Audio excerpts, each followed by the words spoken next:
皆さんこんにちは。キャッチャーをしている山内貴弘です。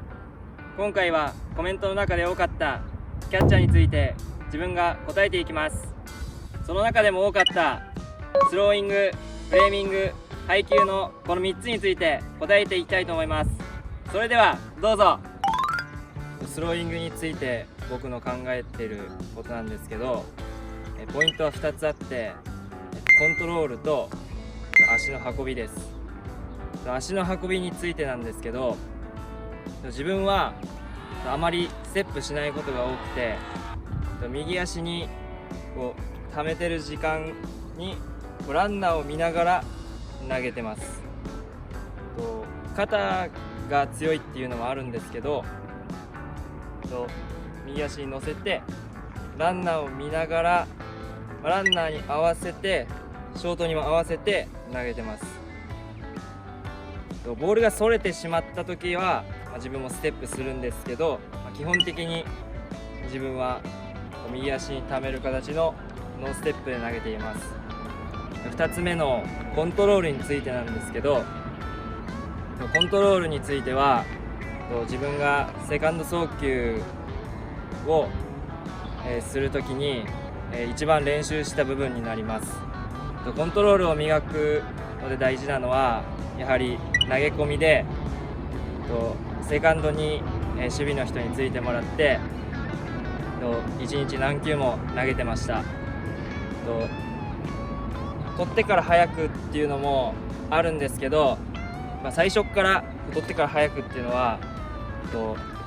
無理だと思うので、まずはゆっくり自分がどういうフォームで投げてるのかをビデオで見たりチェックしてそのビデオを見ながら送球練習をしてました。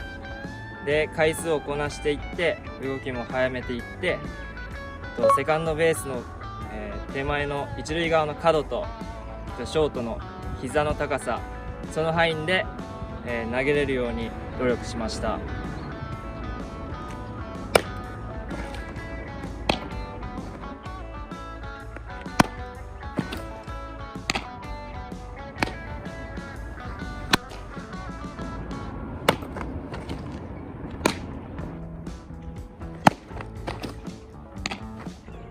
僕が考えるキャッチングの基本なんですけど、キャッチングは、基本的に肘でグローブを動かしています。なぜ肘でかというと、グローブを手のひらで動かしてしまうと、グローブがブレたりボールにすぐ追いつかなかったりしてグローブの縁に当たったり後ろに反らしてしまったりしてしまうので、基本的に肘で動かして肘で受け止めます。肘の角度は90度の角度が一番グッと力が入るので、構えた時は90度です。で、ボールが来るのを、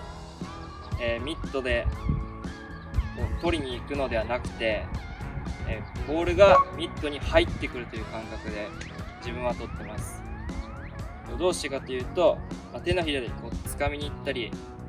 してしまうと微妙なズレでミットの縁に当たってしまったり後ろに反らしてしまうので、素直にボールの軌道に入れて入ってきて勝手にミットが閉じるという感じになります。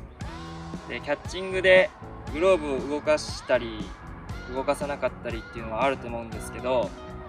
自分は全然動かしてもいいと思います。カウントだったり、状況だったりにもよるんですけど、際どいストライクや真ん中付近のストライクの球は基本的にはやはり止めます。で、審判に止めてストライクということをアピールします。高めのフレーミングについて話します。高めのライズなんですけど、高めのライズは基本的にはボールに素直にキ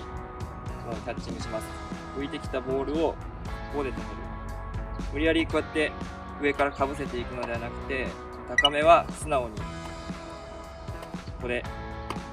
止めるようにしてキャッチングします。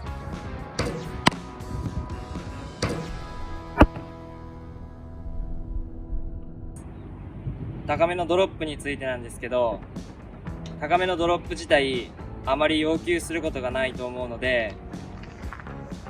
高めのドロップが来ること自体にまず対応しなければなりません。基本的に低めにグローブは構えているので、グローブを上げてもらって、グローブを上げてグローブをドロップの軌道に落とすのではなくて、グローブを上げて肘でボールを、ドロップの角度を肘で受け止める感じになります。低めのフレーミングについてなんですけど、まず低めのドロップについて、低めのドロップは膝下で取るのがすごく難しいところなんですけど、基本的には膝元のドロップが一番ピッチャーにとっていい球なので、よりストライクに見せれるようにまず要求して、その場所に構えて、ボールが来る場所に持ってったら、グローブを前後で動かすのではなくて、その場で親指を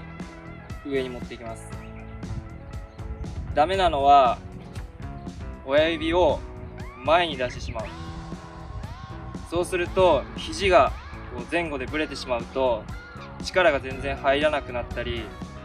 前に取りに行ってしまってダメになってしまうので、肘は常に90度ぐらいを保てれば肘もしっかり固定できて、この場で親指をふっと返すと少しだけ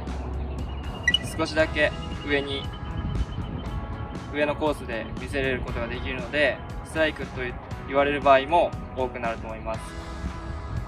肘を前に、肘を後ろにしないように、肘はその場で固定して親指だけ動かします。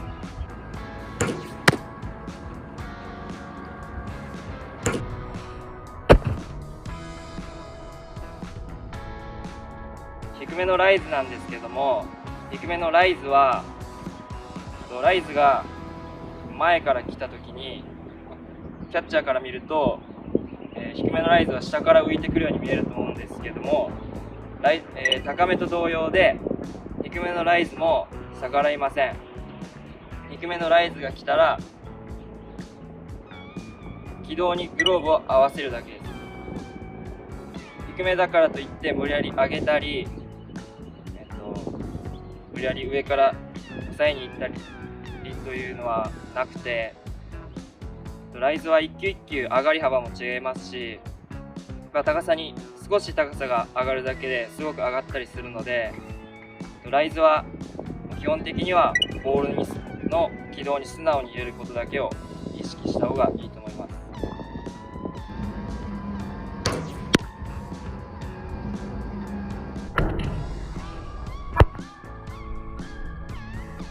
自分が考える配球についてなんですけど、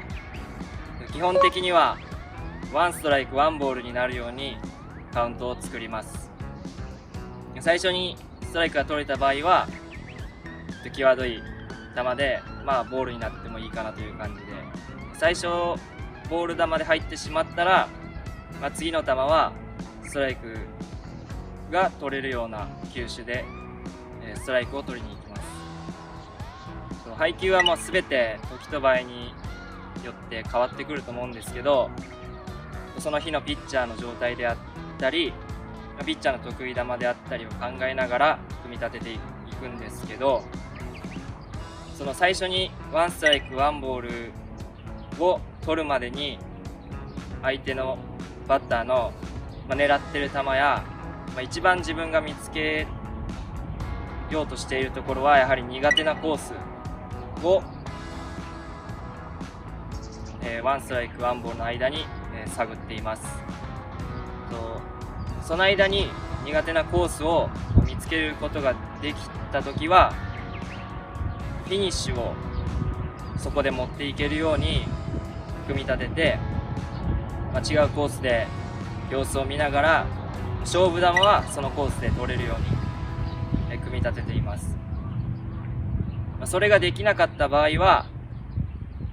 やっぱり基本的にはアウトコースでインコースとの出し入れで組み立てています。やっぱりインコースに投げることによってやはり長打の確率が増えると思うんで、基本的にはアウトコースだと思います。自分が見ているところは、相手バッターのバットであったり、打順の巡り合わせも考えてますし、ネクストサークルでどういう素振りをしているのかたくさん、見れるところがあると思うので、キャッチャーしている方はチームの中で相手チームのことを一番見てるぐらい隅々まで見てるとバッターの癖や弱点が見抜けるかもしれません。皆さんどうでしたか？これはあくまで自分の考えなので、キャッチャーの方々の考えの一つとして参考にしていただいたら幸いです。自分のキャッチャーのこだわっていることがあと一つありまして、ヘルメットにこだわりを入れています。後ろにつばがついているヘルメットなんですけど、高校、大学、社会人すべてこのヘルメットでキャッチャーをしています。平林金属に入っても監督にお願いしてわざわざ買っていただきました。また試合会場で皆さんと会えることを楽しみにしています。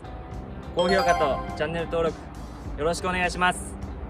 それではさよなら。ヒラキンソフトボール TV ではこれからもソフトボールの教科書となるような動画をどしどし配信していきます。皆さんからのたくさんのいいねお待ちしてます。チャンネル登録よろしくお願いします。Let's enjoy softball!